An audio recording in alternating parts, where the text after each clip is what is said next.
Greetings and salutations, fellow book readers. This is Mark, and the book I will review today is Aeneid by Virgil. Before we continue, this is personalized limited edition of Aeneid with leather cover designed and made by me. At the end of the video, I will tell you a couple of ways of how you can get one for yourself if you are interested. Now let's get back to the review. Aeneid is an epic poem written by the Roman writer Virgil at the end of the 1st century BC, in the first decade of the Roman Empire. Virgil lived in very crucial times for Rome during the transition from the Republic into the Empire. Rome was growing rapidly, and this created a lot of political chaos. I think Rome was, in all practicality, transforming into an empire, and the republican governing system was quickly becoming archaic and incompetent. To amend the growing chaotic situation, the Senate gave Julius Caesar dictatorial powers for life, dictator perpetuo. In the Greco-Roman period, the word dictator had a bit different connotation from our definition. It was somebody named to tell people what to do, to dictate, usually during an emergency. Today, it is somebody who takes power by force and becomes absolute ruler, above the law, a tyrant. Unfortunately, some Roman politicians started to see Julius Caesar as a tyrant and assassinated him. The result was the division of the Republic into two, one ruled by Mark Antony and the other by Julius Caesar's nephew, Octavio. The situation didn't last long. A civil war ensued, and the culmination was the Battle of Actium, where Mark Antony, with his ally and lover Cleopatra, is defeated, and they commit suicide. And Octavio becomes the absolute ruler of Rome, changing his name to Augustus, and the Republic becomes de facto empire. And that's the world Virgil grew up and lived in. I cannot avoid seeing parallels between that period and today, the growing political chaos in the US and violence with the attempted assassination of Donald Trump. At the beginning of his career, Virgil wrote a couple of epic poems about life in the country, which Augustus enjoyed, and this placed him in the emperor's close social circle. There is no agreement on why Virgil decided to write Aeneid, but it seems that Augustus wanted to give the Romans new confidence by forming a common identity and create a destiny they were to vilify, and saw Virgil as the man most capable for putting his ideas into writing. Virgil wanted the manuscript to be burned in case of his death, since he was a perfectionist and didn't consider it finished, but Augustus prevented it. For him it was good enough. What is Aeneid about? It is a mythological story of founding of Rome, the city that became kingdom, then republic, and finally empire, told through the adventures of Aeneas, a Trojan refugee looking for a new home, and the challenging and violent struggle it took to establish it. My comrades, hardly strangers to pain before now, we all have weathered wars. Some God will grant us an end to this as well. You have threatened the rocks, resounding with Scylla's howling rabid dogs, and taken the brunt of the Cyclops' boulders too. Call up your courage again. Dismiss your grief and fear. A joy it will be one day, perhaps, to remember even this. Through so many hard straits, so many twists and turns, our course holds firm for Latium. There fate holds out a homeland, calm at peace. There the gods decree the kingdom of Troy will rise again. A bit of the plot. Aeneid is divided into 12 books. It starts with the Trojan fleet, lost somewhere in the Mediterranean, looking for safe shelter after the city of Troy was destroyed by the Greeks. Aeneas, the leader of the Trojans, has been told that his destiny is to find a new home in Italy and give a beginning to a new race and nation that eventually will rule the world. And sturdy from Italian stock, a breed of Romans arises. But Troy has fallen, so let her lie fallen, her name with her. Aeneas is a son of Venus, and she helps him. On the other hand, Juno, who has been angered by the Trojans, is out to obstruct their mission. Aeneas arrives in Carthage, founded by the Phoenicians, and their queen Dido falls in love with him. In the next few books, Aeneas describes to Dido the fall of Troy, including the bringing in of the wooden horse left by the Greeks, and ensuing sacking and burning of the city, and then their wandering at sea, stopping in Crete, the mythical home of the Trojans' ancestors, visiting the island of the one-eyed Cyclopses, where Ulysses from Homer's Odyssey passed shortly before, and arriving in Carthage by being thrown off their course to Italy. Aeneas seems to be content to stay in Carthage with Dido, but the gods remind him of his destiny and duty, so he sneaks out. Dido, angered by the betrayal, swears revenge and commits suicide. What good are prayers and shrines to a person mad with love? The flame keeps gnawing into her tender marrow hour by hour, and deep in her heart the silent wound lives on. Meanwhile, the Trojans arrive in Sicily, where Aeneas decides to organize funeral games to celebrate the anniversary of his father's death, and goddess Juno, who will do anything for Aeneas not to complete his mission, persuades the Trojan women that Sicily is their destination and makes them burn the ships. Aeneas manages to save a few, with help from other gods, and is told by the ghost of his father to sail to the underworld, where he will receive further prophecy and instructions regarding his and the Trojans' future. The last 5 books deal with the war in Italy. Aeneas, in agreement with the prophecy, sails to Latium, central Italy, where the local king offers him his daughter. But Juno does not give up and persuades the queen of Latium to promise her daughter to another man, Turnus, king of Rutuli, and the hostilities began. The gods get involved on both sides. Venus persuades Vulcan to create weapons for the Trojans, including a shield for Aeneas, where the future of Rome is depicted, all the way to Augustus. The final part is a duel between Aeneas and Turnus, and that's the basic plot. What are my thoughts about Aeneid? It is beautifully written, but I think to fully enjoy it, you should previously read some information about what the poem is about, a summary of the chapters. It would make it easier for you to understand the story and not become lost in the prose. The story is somewhat of a continuation of Homer's Iliad, while Homer did Odyssey, focusing on further adventures of the Greeks, and Virgil decided to use Trojans as his protagonists. Actually, Aeneid is somewhat of a mix of the 2 works of Homer. Aeneas was not created by Virgil, he was already mentioned by Homer and appeared in some Greek myths. As many Greek heroes, he was both man and god, since his mother was the goddess Venus. The stories in the tradition of Greek myths, full of suffering and graphic violence.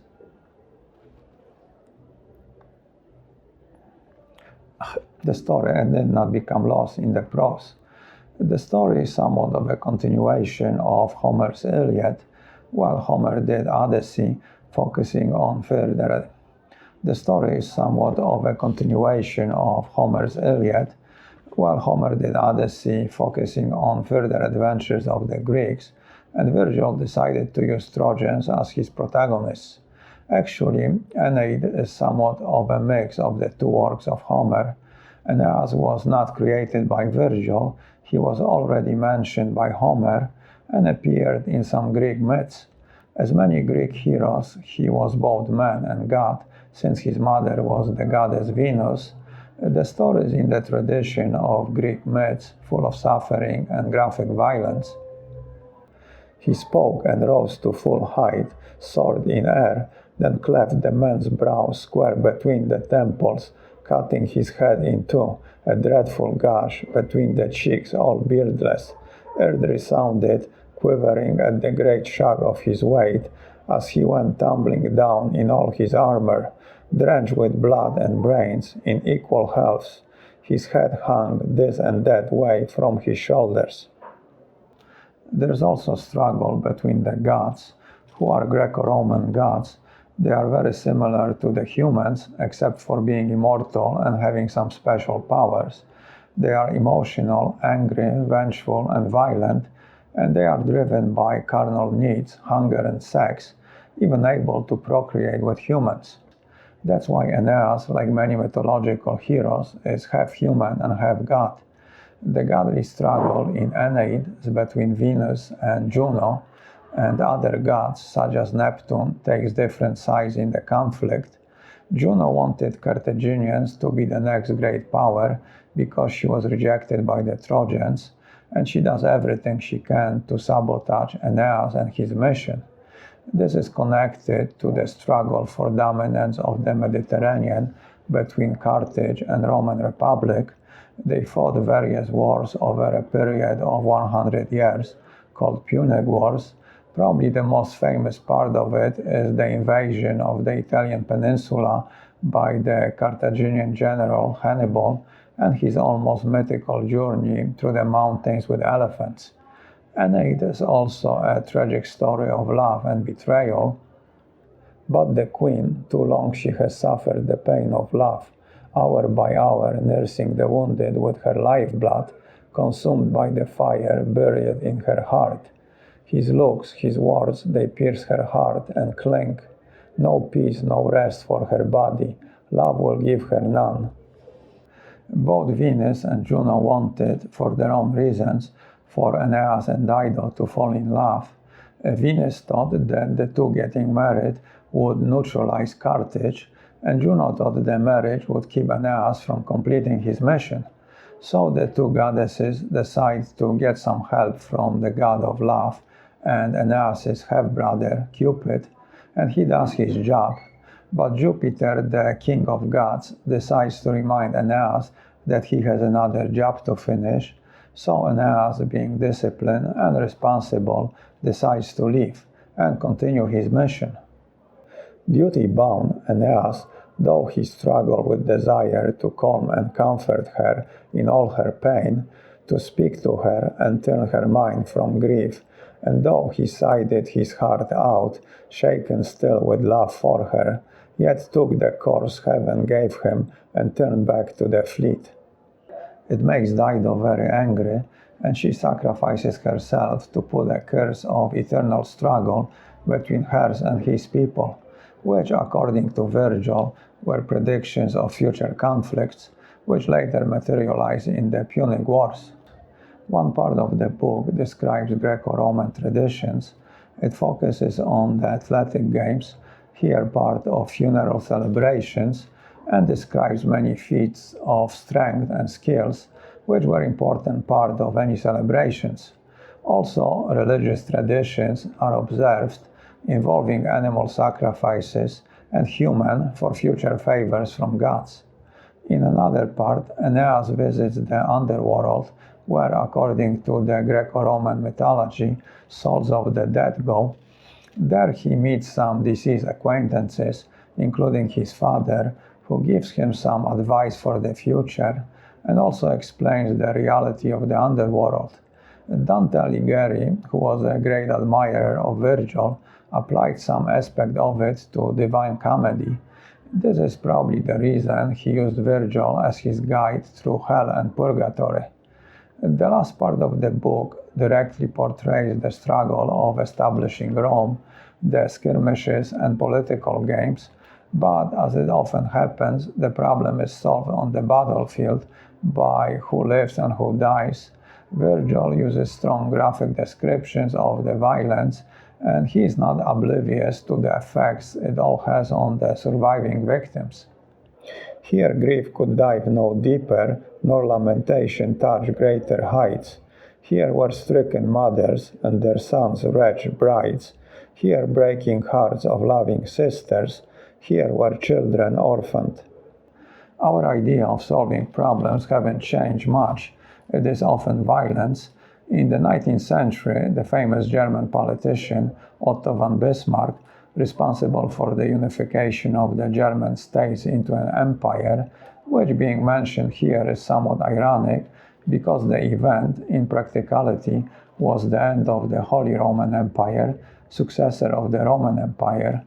Well, Bismarck said that the most important questions of our times will not be resolved by the political debates, but by blood and iron.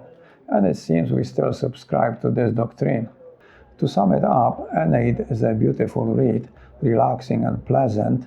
If you are into Greco-Roman literature and appreciate the style of writing, but if you want to understand the deeper meaning of the poem, the context, you will need to do some research. The writing of Aeneid was probably spurred by the idea that everything needs a good story to make whatever you are selling, in this case the creation of an empire, more appealing to the buyers. And further, if you decide to consider yourself special, the chosen people, you need a plausible justification for it, a good beginning story. So Virgil mentions some things that were crucial to the changes during his time, the formation of the Roman Empire. For example, Aeneas stops in Actium, which, as I mentioned before, later was a place of the decisive battle between Octavio and Mark Antony, and sealed the future of Rome. In Aeneid, there are many references to Iliad, and even more so to Odyssey, probably to show the deep connection between Greeks and Romans. It seems Romans saw themselves as a continuation of Greek culture, for example, landing on the island of the one-eyed Cyclopses and meeting there one of the Ulysses crew members left behind. Aeneid might seem as a rewriting of Odyssey, but with a specific and different purpose. Sometimes it seems as Virgil is plagiarizing Odyssey, some parts of it. Maybe it was an act of respect toward Homer and Greeks. Most of the characters were adapted by Virgil from earlier Greek sources. Well, one fundamental difference between Odyssey and Aeneid is that one is a journey back home, somewhat going back into the past, and the other is search for new home, looking forward to the new future. Greeks were the past and Romans the future. Aeneid might also be seen as inspiration for some biblical stories, people lost after a disaster, looking for a new home, etc. The establishment of Rome was seen as a groundwork for Christianity. There also could be made further connection between Rome and the United States, besides the chaos both republics turned into. The foundation of the US, refugees escaping wars and persecution, sailing looking for new land to settle, fighting wars with the local population, founding a new country, a republic, which would become the most powerful country on earth, arriving at deep internal crisis, and facing some tough decisions about the way to continue into the future. The question is, will America transform itself into an empire politically, since we can argue that in practice the country already behaves like one? Perhaps the idea of empires in the 21st century is not as outdated as we would like to believe. I think Mussolini was a great admirer of Aeneid and tried to use it for his own failed plans for Italy. Okay, let's talk about the physical book. The book I am holding is a paperback, which I transformed into a hardcover, leather-bound edition. To make the cover, I use grade A, naturally tan hide I buy from a tanner in North Spain. It is the same leather Louis Vuitton uses to make his bags, so it is top quality. I do all the processing of the leather myself. First I designed the cover, and for this I used the Renaissance painting of Aeneas receiving armor from Venus, preparing for war to establish his Roman home. This is the back with the blurb, and inside front cover I printed a quote from the book. If you want to see a more detailed video where I explain how I transform paperback into leather-bound hardcover, click on the link in the description. I will make a maximum of 100 editions of each title. Each one will be numbered and initialed, and the numbers will go in chronological order from 2 up, since number 1 stays with me. The price will be around $100, so if you would like me to make one for you, you can click below on my email and send me a message. I do not guarantee I will do it, since it will depend on the time I have available, access to the leather, and if I can get my hands on the copy of the book. Well, that's it, so let's end it here, and until next time, keep your ear close to the ground and read a book. Adios.